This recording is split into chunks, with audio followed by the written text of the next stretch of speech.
लगती थी, जिसका नाम टीना था। टीना अपने बड़े भाई मोहन और भाभी राखी के साथ रहती थी। टीना देखने में उतनी सुंदर नहीं थी। उसका रंग सांवला था, चेहरे पर कोई बनावटी चमक भी नहीं थी, जिसकी वजह से उसे कोई पसंद नहीं करता था।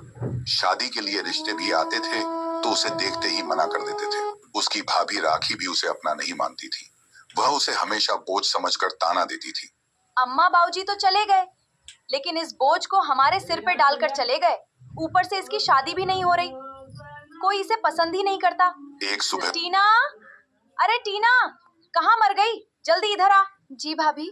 जल्दी से नहा धोकर अच्छे कपड़े पहन ले, आज फिर लड़के वाले तुझे देखने आने वाले हैं। जी भाभी। और सुन, इस बार भी अगर उन्होंने तुझे पसंद नहीं किया ना, तो समझ लेना अब मैं तुझे इस घर में एक दिन भी नहीं रहने दूंगी। टीना की आंखें झुक गईं। वह बिना कुछ बोले अपने कमरे में चली गई। कुछ देर बाद उसने अपनी सबसे अच्छी गुलाबी सलवार कमीज पहनी, बालों में तेल लगाकर छोटी बनाई, चेहरे पर हल्का सा पाउडर लगाया, लेकिन आईने में खुद को देखकर उसकी आंखें भर आईं। उसे अच्छी तरह याद था कि पिछले 2 सालों में न जाने कितने लोग उसे देखने आए थे और हर बार एक ही जवाब मिला था, लड़की हमें पसंद नहीं है। दोपहर होते होते लड़के वाले घर पहुंच गए। राखी ने बड़े दिखावे से उनका स्वागत किया। आइए आइए बैठिए। फिर राखी ने ऊंची आवाज में कहा, टीना बेटी जरा इधर आओ। टीना सिर झुकाए ट्रे में चाय लेकर कमरे में आई। उसने कांपते हाथों से सबको चाय दी। लड़के की माँ उसे सिर से पांव तक देखने लगी। लड़का भी उसे घूर कर देखने लगा। फिर बोला, जरा चेहरा ऊपर कीजिए। टीना ने धीरे से सिर उठाया। कमरे में कुछ पल के लिए सन्नाटा छा गया। लड़के की माँ ने धीरे से अपने पति के कान में कहा, रंग तो बहुत दबा हुआ है। आजकल तो लड़कियां कितनी स्मार्ट और सुंदर होती हैं। माँ चलिए, मुझे ये रिश्ता मंजूर नहीं है। राखी ने मुस्कुराकर बात संभालने की कोशिश की। लड़की बहुत काम करती है, पूरे घर का काम अकेले संभाल लेती है। हमें काम करने वाली नहीं, सुंदर बहू चाहिए। इतना कहकर वे लोग उठे और बिना पीछे देखे घर से चले गए। दरवाजा बंद होते ही राखी का गुस्सा फूट पड़ा। देख लिया, फिर से मना करके चले गए। आखिर कितनी बार यही तमाशा होगा? पता नहीं भगवान ने तुझे ऐसा क्यों बनाया, न शक्ल न सूरत। नहीं, सच कहूं तो तेरे माँ बाप ने भी हमारे सिर पे मुसीबत छोड़ दी। अगर तुझे बचपन में ही कहीं छोड़ गए होते तो आज हमें ये बोझ नहीं उठाना पड़ता। यह सुनकर टीना का दिल टूट गया। वह चुपचाप रसोई में जाकर बर्तन धोने लगी। आंसू लगातार उसके चेहरे से गिरकर पानी में मिल रहे थे। उसी रात राखी अपने पति मोहन से बोली, अब बहुत हो गया, मैं इसे और इस घर में नहीं रख सकती। हर बार लोग आते हैं, मना करके चले जाते हैं। पूरे गांव में हमारी बदनामी हो रही है। कल सुबह इसे साफ साफ कह देना ये घर छोड़कर चली जाए। अब मैं इसका बोझ नहीं उठाऊंगी। ठीक है राखी, तुझे जैसा ठीक लगे वैसा ही कर लो तुम। अब बहुत हो गया, मैं इसे और इस घर में नहीं रख सकती। हर बार लोग आते हैं, मना करके चले जाते हैं। पूरे गांव में हमारी बदनामी हो रही है। कल सुबह इसे साफ साफ कह देना ये घर छोड़कर चली जाए। अब मैं इसका बोझ नहीं उठाऊंगी। अगली सुबह टीना हमेशा की तरह तंग हो रही थी। तभी राखी गुस्से में वहां आई और तेज आवाज में बोली, बस बहुत हो गया, अपना सामान उठा और इस घर से निकल जा। अब इस घर में तेरे लिए कोई जगह नहीं है। भाभी, मुझसे ऐसी कौन सी गलती हो गई? मुझे घर से क्यों निकाल रही हैं? तुम्हारे भैया साफ कहकर गए हैं कि शाम तक तुम इस घर में दिखाई नहीं देनी चाहिए। उनके काम से लौटने से पहले तुम यहाँ से चली जाना। भाभी, एक बार भैया से मेरी बात तो करा दीजिए, शायद उन्हें गलत फहमी हुई हो। मुझे कुछ नहीं सुनना, अपना सामान उठाओ और निकल जाओ। अब इस घर में तुम्हारे लिए कोई जगह नहीं है। टीना ने कांपते हाथों से अपना छोटा सा कपड़ों का थैला उठाया। उसने एक बार पूरे घर को देखा। यही घर था जहां उसने बचपन बिताया था, जहां उसे लगता था कि उसके अपने रहते हैं। आंखों में आंसू लिए वह चुपचाप दरवाजे से बाहर निकल गई। न किसी ने उसे रोका, न किसी ने पीछे मुड़कर देखा। टीना बिना किसी मंजिल के चलती रही। गांव की गलियां पीछे छूटती गईं। चलते चलते वह गांव के बाहर बहती नदी के किनारे पहुंच गई। वह एक बड़े पत्थर पर बैठ गई, सामने बहते पानी को देखती रही। फिर उसके सब्र का बांध टूट गया। वह फूट फूट कर रोने लगी। आसमान की ओर देखते हुए बोली, हे भगवान, मेरी आखिर क्या गलती है? अगर आपने मुझे ऐसा रंग रूप दिया है तो इसमें मेरा क्या दोष है? लोग मुझे मेरे दिल से नहीं, मेरे चेहरे से क्यों तौलते हैं? जिस बात की मैं कभी गुनहगार ही नहीं थी, उसकी सजा मुझे क्यों मिल रही है? क्या इस दुनिया में मेरे लिए कहीं भी कोई जगह नहीं है? जहां मुझे सिर्फ इंसान समझकर अपनाया जाए। तेज धूप सिर पर चढ़ चुकी थी। टीना अब भी नदी किनारे बैठी थी। रोते रोते उसकी आंखें सूज गई थी। बेटी, तभी पीछे से किसी की आवाज आई। तुम यहाँ अकेली क्यों बैठी हो? सामने लगभग 60 साल की एक बुजुर्ग महिला खड़ी थी। चेहरे पर अपनापन था और हाथ में सब्जियों की टोकरी। टीना जल्दी से अपने आंसू पोंछते हुए बोली, कुछ नहीं अम्मा, बस ऐसे ही बैठी हूँ। बुजुर्ग महिला समझ गई कि बात कुछ और है। वह उसके पास बेटी, बैठ गई और प्यार से बोली, जो दर्द आंखें बता देती हैं, उन्हें छुपाया नहीं जा सकता। सच सच बता, क्या हुआ है? इतना सुनते ही टीना खुद को रोक नहीं पाई। वह फूट फूट कर रोने लगी। कुछ देर बाद उसने अपने माँ बाप की मौत से लेकर भाई भाभी के तानों तक और आज घर से निकाले जाने तक की पूरी कहानी सुना दी। सब सुनकर बुजुर्ग महिला की आंखें भी नम हो गई। वह बोली, बेटी, इंसान की पहचान उसके चेहरे से नहीं, उसके संस्कारों से होती है। तेरे अपने ही तुझे समझ नहीं पाए। अगर तुझे कोई एतराज ना हो तो मेरे साथ चल। मेरा भी इस दुनिया में कोई अपना नहीं है। घर है लेकिन उसमें रहने वाला कोई नहीं। तू रहेगी तो मुझे भी सहारा मिल जाएगा। नहीं अम्मा, मैं किसी पर बोझ नहीं बनना चाहती। बोझ वो होते हैं जो अपनों का साथ छोड़ देते हैं, तू नहीं। चल, आज से उस घर में तू मेरी बेटी बनकर रहेगी। बुजुर्ग महिला उसे अपने साथ ले गई। घर पहुंचते ही बुजुर्ग महिला ने टीना से कहा, आजा बेटी, पहले हाथ मुंह धो लें। सुबह से कुछ खाया भी नहीं होगा। टीना चुपचाप पानी से हाथ मुंह धोकर आंगन में बैठ गई। बुजुर्ग महिला ने चूल्हे पर गरम गरम दाल, चावल और रोटी परोसी। कई दिनों बाद टीना ने पेट भरकर खाना खाया। खाते खाते उसकी आंखों से आंसू निकल पड़े। बुजुर्ग महिला ने प्यार से पूछा, क्या हुआ बेटी, खाना अच्छा नहीं लगा क्या? नहीं अम्मा, खाना बहुत अच्छा है। बहुत दिनों बाद किसी ने इतने प्यार से खाना खिलाया है। आज से खुद को अकेला मत समझना। ये घर जितना मेरा है उतना ही तुम्हारा भी है। उस रात टीना को कई दिनों बाद सुकून की नींद आई। अगली सुबह सूरज निकलते ही टीना उठी। उसने आंगन में झाड़ू लगाया, पानी भरा और घर के छोटे मोटे काम निपटा दिए। बुजुर्ग महिला यह सब देखकर मुस्कुरा रही थी। थोड़ी देर बाद टीना बोली, अम्मा, मैं घर में खाली नहीं बैठ सकती। मैं भी कोई काम करना चाहती हूँ। नहीं बेटी, अभी तू आराम कर।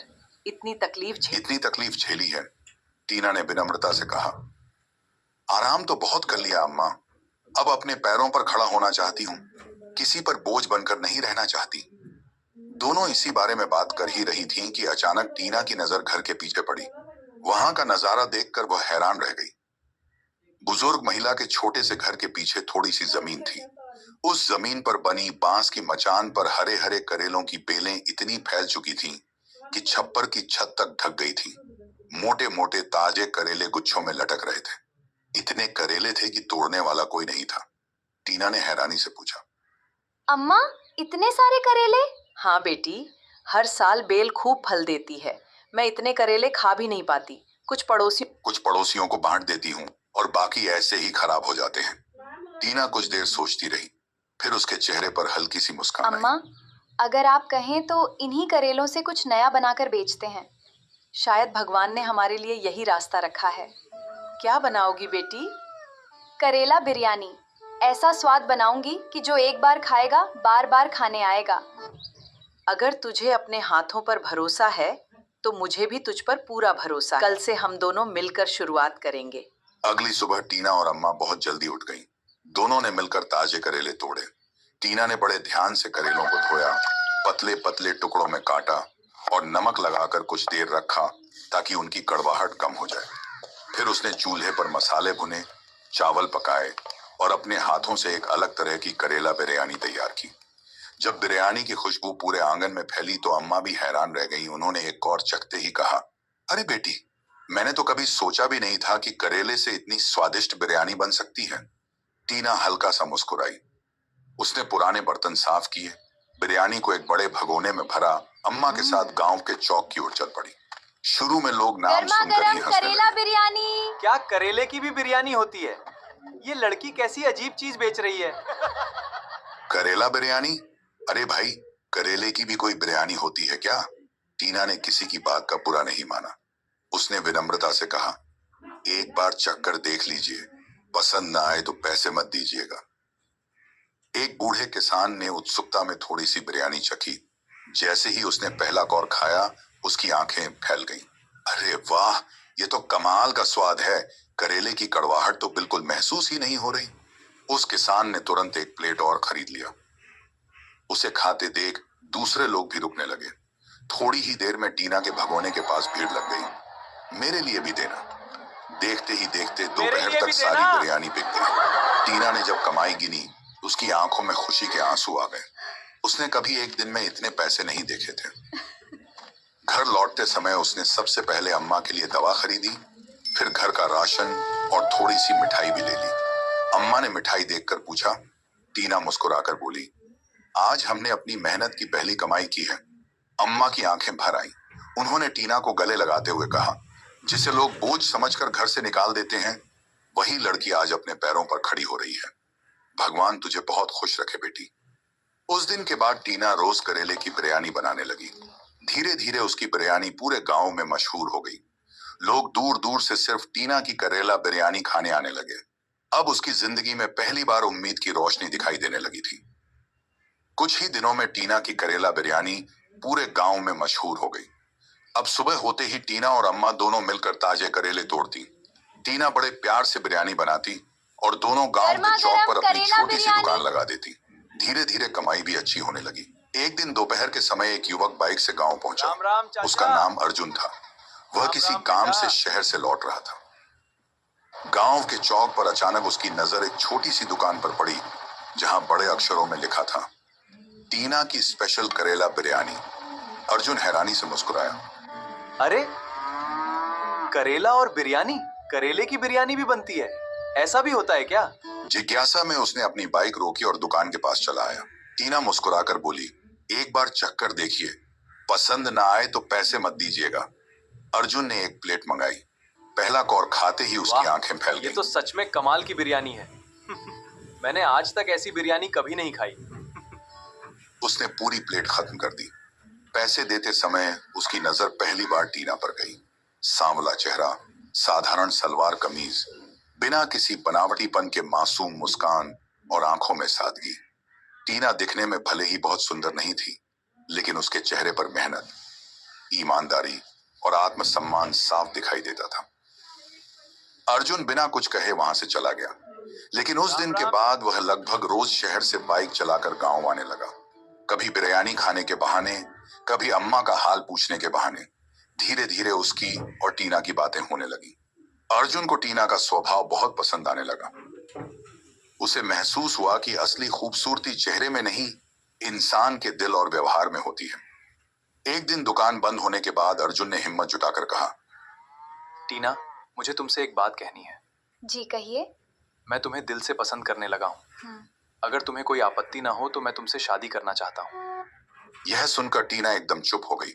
कुछ पल बाद उसकी आंखें भर आईं। वह धीमी आवाज में बोली, ऐसा मत कहिए। आप नहीं जानते मेरे साथ क्या क्या हुआ है। बचपन से लेकर आज तक मुझे मेरे रंग रूप की वजह से हर किसी ने ठुकराया है। पता नहीं कितने लोग मुझे देखने आए, लेकिन हर बार यही कहकर चले गए कि लड़की सुंदर नहीं है। मेरी अपनी भाभी ने भी मुझे बोझ कहकर घर से निकाल दिया था। टीना ने सिर झुका लिया। आज आपको मैं अच्छी लग रही हूँ, लेकिन कुछ दिनों बाद आप भी मुझे छोड़ देंगे, इसलिए मुझसे शादी की बात मत कीजिए। टीना, मैंने तुम्हें तुम्हारे चेहरे से नहीं, तुमसे प्यार किया है। मैंने तुम्हें तुम्हारे चेहरे के लिए नहीं, तुम्हारे दिल के लिए पसंद किया है।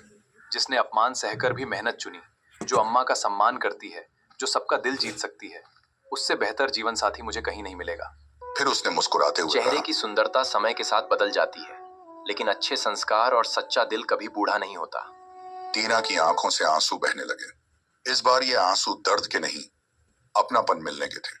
उसने पहली बार मुस्कुराकर अर्जुन की तरफ देखा और धीरे से बोली, अगर आपको सच में मुझ पर इतना भरोसा है तो मुझे भी आपकी बात मंजूर है। यह सुनते ही अम्मा की आंखें खुशी से भर आईं। कुछ ही दिनों बाद पूरे गांव की मौजूदगी में टीना और अर्जुन की सादगी भरी शादी हो गई। अर्जुन शादी के बाद टीना को अपने साथ शहर ले जाने लगा। मैं अम्मा को अकेला छोड़कर कहीं नहीं जाऊंगी। तो फिर अम्मा भी हमारे साथ रहेंगी। आज से वो सिर्फ आपकी नहीं, मेरी भी माँ है।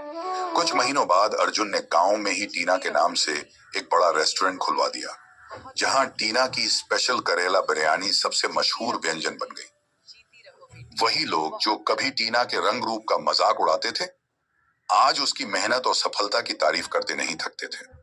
उधर उसकी भाभी राखी को भी अपनी गलती का एहसास हुआ, लेकिन तब तक बहुत देर हो चुकी थी। टीना ने किसी से बदला नहीं लिया। उसने सिर्फ इतना कहा, इंसान की कीमत उसके चेहरे से नहीं, उसके कर्मों से होती है। उसके चरित्र और मेहनत से होती है। इसके बाद टीना, अर्जुन और अम्मा तीनों एक परिवार की तरह प्यार और सम्मान से रहने लगे। गांव के लोग भी उनकी मिसाल देने लगे कि सच्ची खूबसूरती चेहरे में नहीं, बल्कि इंसान के दिल, मेहनत और व्यवहार में होती है।